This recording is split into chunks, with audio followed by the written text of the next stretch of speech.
But Mundo says it's for marijuana, which is really cool. That's really interesting. I love that history.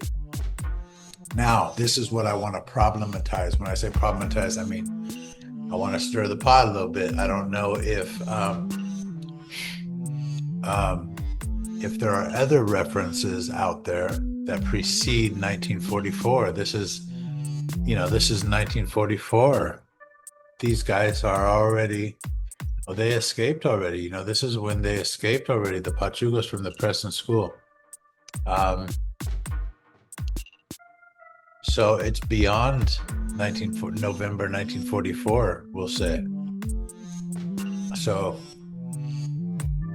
as of date, or as of, publication of this, nine months ago, that at least as far as I could tell, was the earliest reference to the number 13 as being corresponding to a gang as such. And I still think it is, at least for Los Angeles, maybe for California, maybe for Los Angeles, I don't know. But I have something I want to add to this, because this is November. We'll just give it November 1944. Maybe this came out, back in those days, they would run the same story in different ways, like every other day. So it might be November 3rd or November 4th. But let's hear what else he says for a second before he goes on to the next section, and then I'll add on my little piece. Was short-lived, and Mapa was returned to Preston. On February 10th, 1946, the rabbit blood resurfaced, and once again, Mapa and 3 other wards escaped from Preston through a bathroom window at approximately 7 o'clock p.m. On February 12th, 1946, the 4 boys, 2 Chicanos and 2 black wards, approached ranch hand Tom Ford at 4 p.m., 2 miles east of Clements on Ione Road. Okay, well, I guess that's it. That's my main point, was about the 13 piece. So I just want to, again, remind us that this is an ancient thing. Predates the Latin alphabet, predates the New World and Spanish conquest and English, European settlers and all that stuff, and surely predates the settling of Los Angeles and the development of the education and school to prison pipeline and all of those ecologies. So this thing's been around, but it's still significant. It's still cool. It still means something. It means authorship. The hand goes along with it here, in this case, at least in this case. Time, survival, memory, sovereignty, symbols born in darkness, stories written in resistance.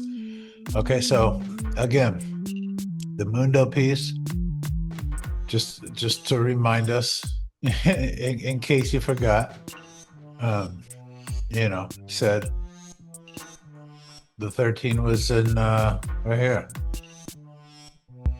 The escapees are Raul Portillo, 16, 150 pounds, 5'7", 150. These are little guys running around LA like crazy maniacs, escaping and stuff. Can you imagine? There must have been just a wild feeling of freedom. I mean, I ran wild in my own way where I grew up. It wasn't in, 1940s Los Angeles, fucking East Side, whatever, and running around downtown acting crazy. And I kind of romanticize that stuff. I think a lot of us do. I think we romanticize all kinds of times and different eras, and developments of Los Angeles. I know I do.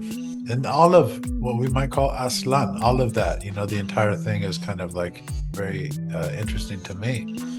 And this is one piece of it. So let's see.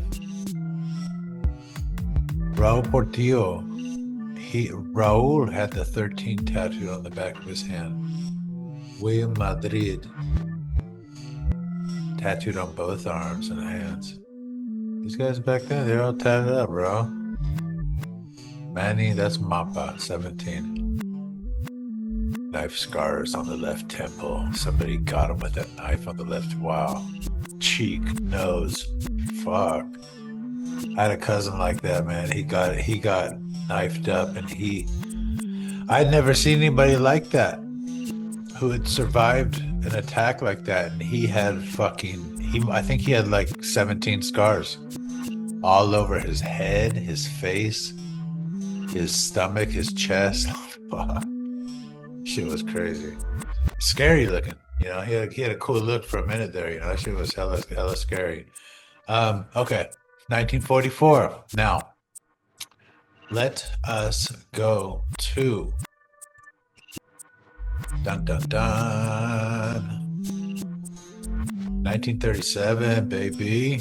Tuesday, August 17th. The Washington Daily News. Washington, D.C. now. We're talking about Washington, D.C., not Washington State. Check this out. 5 youths held here as 13 gangsters. With 5 youths being held and another sought, police believe today they had at last made an end of the 5-year depredations of the 13 gang. The 5-year depredations of this 13 gang had at least been known by, police in the DC area since 1932. And again, going back to the changes in government, shit was bad already. Not like things were like good since Reconstruction or whatever, but like a lot of economic changes and systematic like alignment across systems and civic spaces, so that a 13 gang comes to be known in 1932, 31, whatever.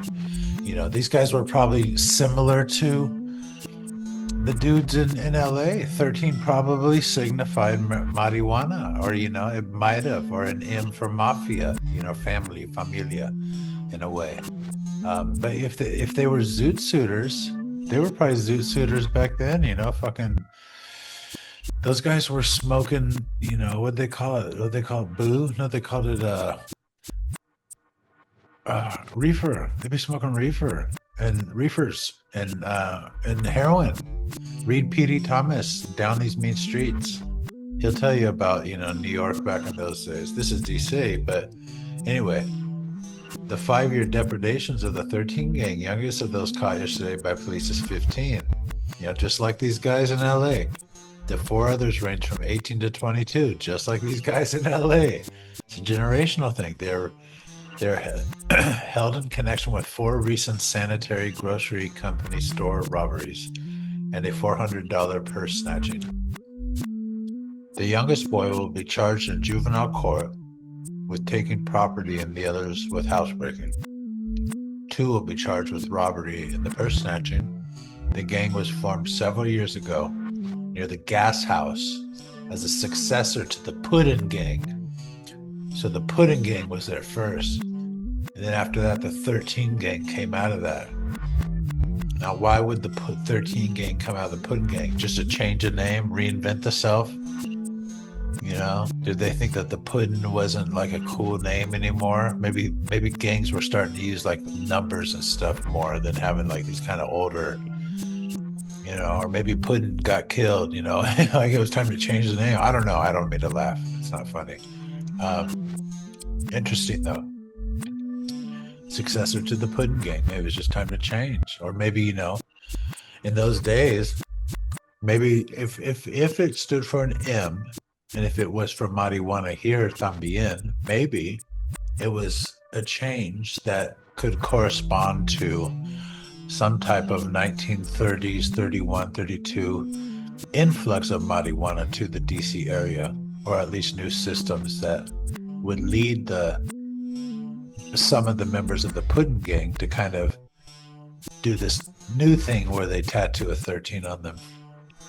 Although several leaders of the gang are serving prison sentences. So you see, the same thing, right? This is the empire. This is the top-down compulsory, participate and be included in the systems, or not, or it's like, well, what else are you going to do? You have no choice. The group continued to grow when a younger member committed a dangerous robbery. Then he was entitled to wear a crimson heart above the 13 tattooed on each member's arm.